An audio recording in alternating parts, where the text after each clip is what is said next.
Alright, YouTube and Fallout community. Yes, you read that title right. Turns out that Sony is the reason why there's no mods for the PS4 for Fallout 4. I'll read the article really quick that Bethesda dropped. It's a quick one. After months of discussion with Sony, we regret to say that while we have long been ready to offer mod support on PlayStation 4, Sony has informed us they will not approve user mods the way they should work, where users can do anything they want to either Fallout 4 or Skyrim Special Edition.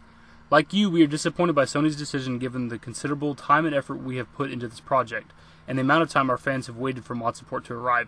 We consider this an important initiative, and we hope to find other ways user mods can be available for our PlayStation audience. However, until Sony will allow us to offer proper mod support for PS4, that content for Fallout 4 and Skyrim on PlayStation 4 will not be available. We will provide an update if and when the situation changes. Okay. So the main thing to take away from this is, after all these months of kind of animosity towards Bethesda, it was never really their fault that we didn't have mod support for Fallout 4 on the PlayStation.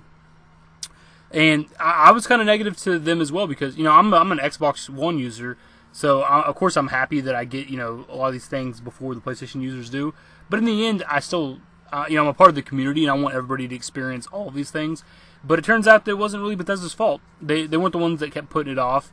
It was Sony. Sony gave them the go-ahead to tell everybody, hey, we're going to have, mod support on the PlayStation 4. And then Sony probably kept, giving them the runaround and then eventually just told them no. I'm assuming the case. Now, is Sony wrong for doing this?